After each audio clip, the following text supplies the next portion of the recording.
In this Elden Ring Shadow of the Erdtree beginner guide, we'll give you the best tips and tricks for getting started with the DLC and having a smooth first approach to the expansion content. This guide contains only minor mechanic, equipment, and early location name spoilers, and we don't go into specifics of NPCs, characters, or bosses. We have limited the footage of locations to the map so that you can be surprised when you get there. Your first hours in the DLC are crucial to set a good tempo, and they can be very frustrating if you don't understand the expansion mechanics and progression objectives. With this guide, you should be able to tackle the DLC with ease and be fully ready to enjoy all it has to offer. The first tip may sound obvious, but it's not as simple. You should aim to go into the DLC with a level 150 or higher build that has its weapons and spirit ashes at max upgrades, and with a good amount of health to carry you through the initial toughness of enemies.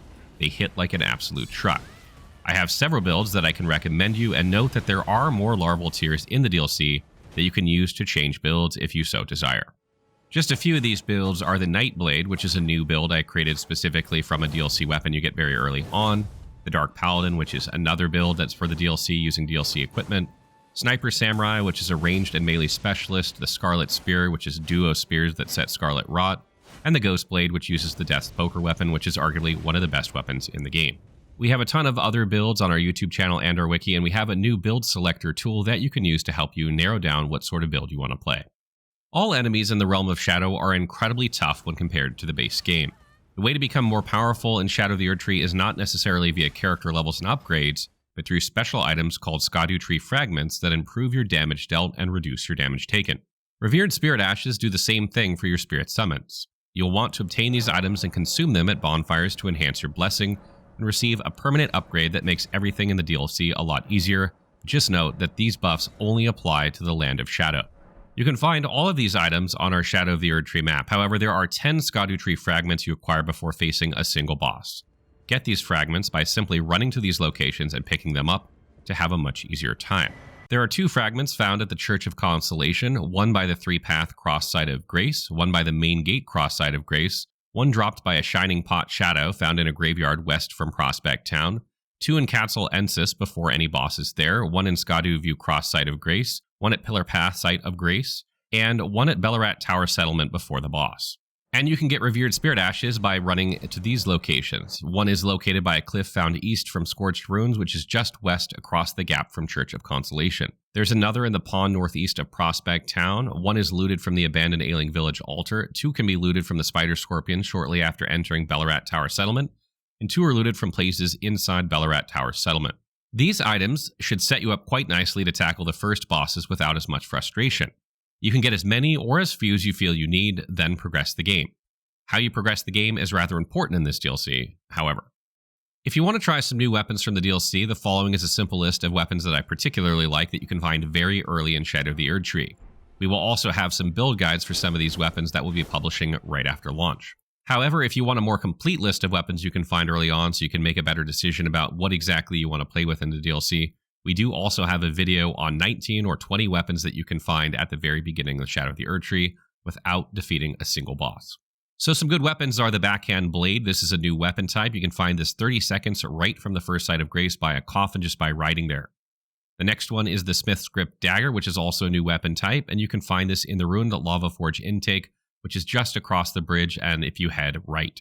The Great Katana, which is another new weapon type, is a 1-minute ride from the first Grace in a lake by a dragon.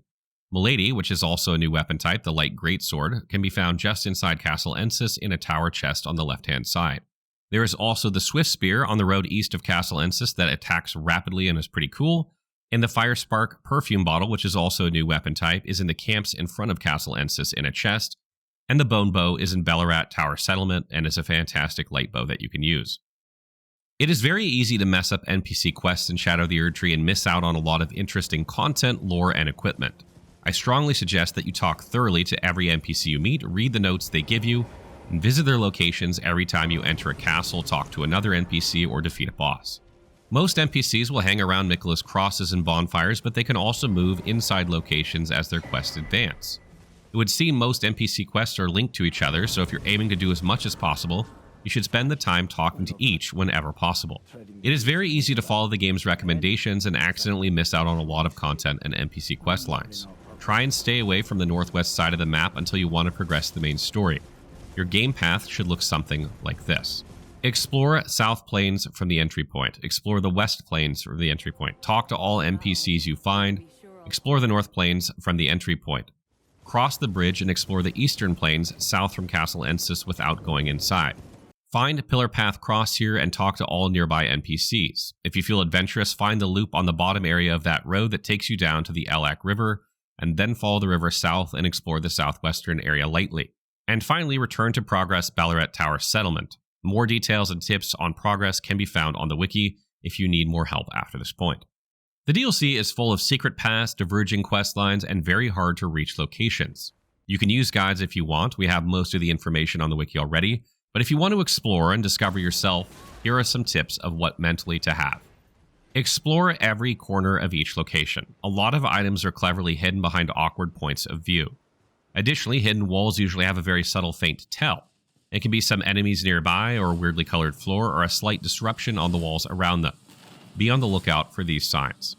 The DLC is very vertical, and most hard-to-reach places have to be accessed through long elevators, spirit spring jumps, or by using coffin steps on the sides of cliffs. Look at the map very closely, and you'll find clues on where to go and what to do. Look around for items in hard-to-reach places, as they help to signal that you're missing something important.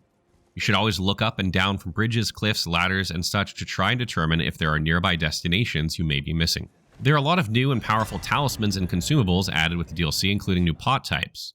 Make sure to equip the more powerful versions of talismans you might already have, and gather cookbooks to give the new items a try when in combat. Read all the notes you find, maybe several times even. It really helps with NPC quest lines and with tackling some enemy mechanics such as the giant furnace golems. Don't forget about the base game mechanics like teardrop scarabs. The DLC has similar types of shadow pot enemies that drop loot as well. You should also be on the lookout for invisible pathways, emote-triggered doors, and well-hidden switches. You will not be able to get everything in the DLC in one playthrough, as NPC questlines diverge and you must choose A or B. If you want to avoid having to do an entire NG Plus all the way to Moog again in order to get to the DLC, we recommend you back your save up now before starting it. Details on how to do this for all platforms can be found on the save management page on the wiki.